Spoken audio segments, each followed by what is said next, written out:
और बड़ी खबर आपको बता दें, दरअसल भारत और रूस के बीच मुलाकात हुई है। दोनों ही देशों के विदेश मंत्रियों की मुलाकात हुई है, जिसमें यूक्रेन को लेकर चर्चा हुई है। दक्षिण अफ्रीका में G20 की बैठक, जिसमें रूस और भारत की मुलाकात, दोनों देशों के विदेश मंत्रियों की मुलाकात हुई है। यूक्रेन को लेकर चर्चा हुई है। तस्वीर भी हम आपको दिखा रहे, देखिए तस्वीर में एस जयशंकर भी आपको दिखाई दे रहे हैं। सर्गेई लावरोव से मिले हैं एस जयशंकर। रूस और भारत की मुलाकात बेहद अहम, क्योंकि यूक्रेन संघर्ष से संबंधित चर्चा दोनों विदेश मंत्रियों ने की है। मुलाकात के बाद एस जयशंकर, विदेश मंत्री एस जयशंकर ने पोस्ट किया है और पोस्ट कर ये तस्वीर भी उन्होंने साझा की। तो दक्षिण अफ्रीका में G20 की बैठक, जिसमें दोनों देशों के बीच मुलाकात हुई है और देखिए इस मुलाकात के कई अहम मायने निकाले जा रहे हैं, क्योंकि यूक्रेन संघर्ष से संबंधित चर्चा दोनों देशों के बीच में हुई है, दोनों देशों के विदेश मंत्रियों के बीच में हुई है और एक ऐसे वक्त पर हुई है जब इससे पहले आपको याद होगा बीते दिनों प्रधानमंत्री नरेंद्र मोदी अमेरिका गए थे, जहां पर अमेरिका के राष्ट्रपति से भी जब उनकी मुलाकात हुई थी तो चर्चा हुई थी रूस और यूक्रेन के युद्ध को लेकर और इंटरवीन जिस तरीके से बाइडेन लगातार कर रहे हैं, उसके बाद लगातार रूस और यूक्रेन को लेकर जो चर्चा है वो पूरी दुनिया में और तेज होती जा रही है। इजराइल में जारी युद्ध के बीच देखिए वेस्ट बैंक से भी तस्वीरें सामने आई है, जहां पर लगातार जो सेना है वो अलर्ट मोड पर नजर आ रही है। वो तस्वीरें भी हम आपको दिखाएंगे, क्योंकि लगातार आपको जानकारी दे रहे हैं किस तरह से धमाके हो रहे हैं। और ये इस वक्त एक और तस्वीर आप दिखा रहे हैं, वेस्ट बैंक के इलाकों में भी इजरायली सेना की कार्रवाई लगातार जारी। और इसी बीच इजरायली सेना ने एक आतंकी के घर को ध्वस्त करने का वीडियो भी जारी किया है। आतंकवादी का नाम अमर ओदेह बताया जा रहा है, जिसने बीते 4 अगस्त को होलोन शहर में चाकू से हमला करके एक व्यक्ति की हत्या कर दी थी। इस हमले में 2 अन्य लोग घायल भी हो गए थे। अब इजराइल ने इस धमाकेदार यहाँ पर बदला लिया, इस हमले का धमाकेदार बदला लिया। और ये तस्वीर इस वक्त हम आपको दिखा रहे हैं। एक तरफ तेल अवीव में धमाकों की आवाज सुनाई दी जगह जगह पर, और उसके अलावा IDF यानी कि इजराइल डिफेंस फोर्सेस की तरफ से भी अब तैयारी जो है वो पूरी की गई है।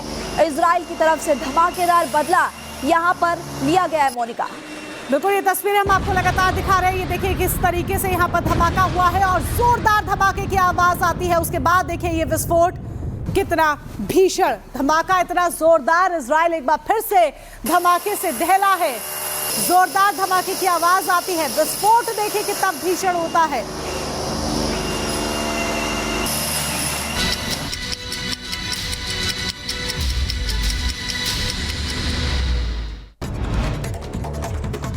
और चलिए अब 2 मिनट भारत का रुख करते हैं। दिल्ली कैबिनेट की पहली बैठक में 2 प्रस्ताव पास हुए हैं। दिल्ली में आयुष्मान योजना लागू होगी, वहीं CAG की 14 रिपोर्ट पेंडिंग है, जिसे पहले हाउस में रखा जाएगा। दिल्ली की नई CM रेखा गुप्ता ने पद की शपथ लेने के बाद यमुना नदी के वासुदेव घाट पर वो पहुंची। इस दौरान रेखा गुप्ता ने यमुना जी की आरती भी की। संभल हिंसा मामले में SIT ने कोर्ट में दाखिल की है चार्जशीट। करीब 3000 पन्नों की चार्जशीट दाखिल की। संभल हिंसा में आरोपियों के खिलाफ चार्जशीट दाखिल हुई है। संभल पुलिस ने फर्जी बीमा पॉलिसी करने वाले 6 बीमा माफियाओं को गिरफ्तार किया है। इन माफियाओं में येस बैंक के 2 डिप्टी मैनेजर और ईस्ट इंडिया इन्वेस्टिगेशन कंपनी के मालिक सहित 6 आरोपी शामिल हैं। मणिपुर के राज्यपाल ने लूटे गए हथियारों को लौटाने की अपील की है, साथ ही भरोसा दिलाया है कि हथियार लौटाने वाले लोगों के खिलाफ कोई कार्रवाई नहीं की जाएगी। एटा में तेज रफ्तार बस मिठाई की दुकान में जाके घुसी, हादसे में बुजुर्ग महिला घायल हो गई। बस चालक हुआ मौके से फरार। मौके पर पहुंची पुलिस ने घायल को अस्पताल में करवाया भर्ती। मुंबई के संत निरंकारी मार्ग पर लगी आग, मौके पर पहुंची फायर ब्रिगेड की टीम ने आग पर कड़ी मशक्कत के बाद पाया काबू। रायबरेली दौरे पर पहुंचे सांसद राहुल गांधी, महाकुंभ में जाने के सवाल पर किया किनारा, नमस्कार कर आगे बढ़ गए राहुल गांधी। मऊ में बुनकरों ने नगरपालिका का घेराव कर प्रदर्शन किया है। बुनकरों ने नगरपालिका के अधिकारी को ज्ञापन दिया, स्वकर प्रणाली टैक्स को हटाने की मांग की है। महोबा में मधुमक्खियों के हमले में 6 लोग घायल हो गए हैं। घायलों को इलाज के लिए स्वास्थ्य केंद्रों में भर्ती करवाया गया। हवन से उठे धुएं के बाद किया मधुमक्खियों ने। तेल अवीव में धमाका हुआ है।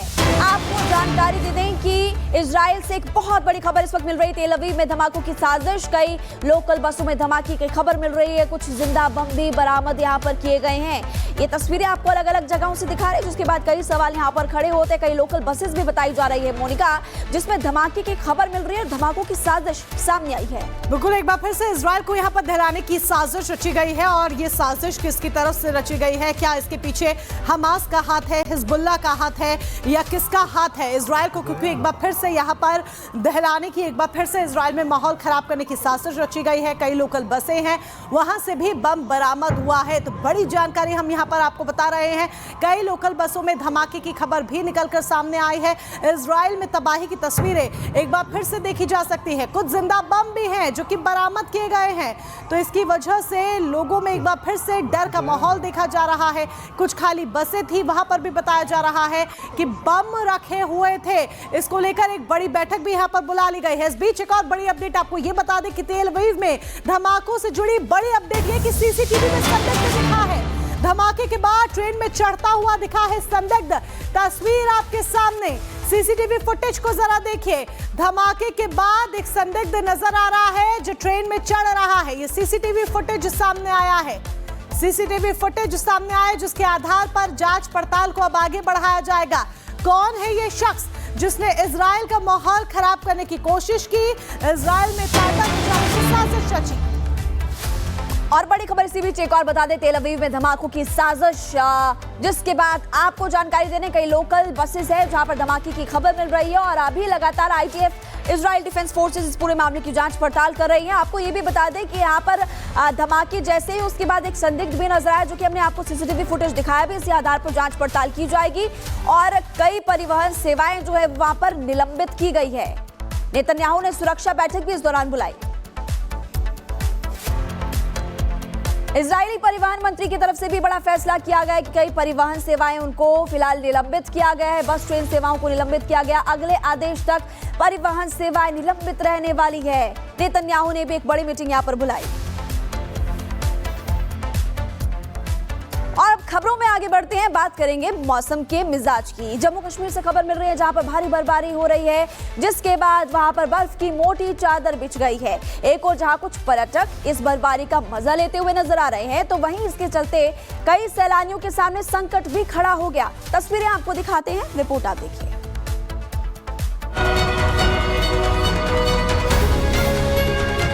जम्मू कश्मीर में मौसम ने अचानक यू टर्न लिया है।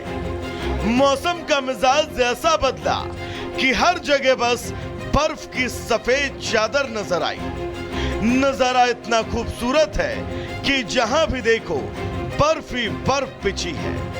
पहाड़ों पर मौसम ने ऐसी करवट ली कि पर्यटकों की बल्ले बल्ले हो गई और वो खुशी में झूमते हुए नजर आए।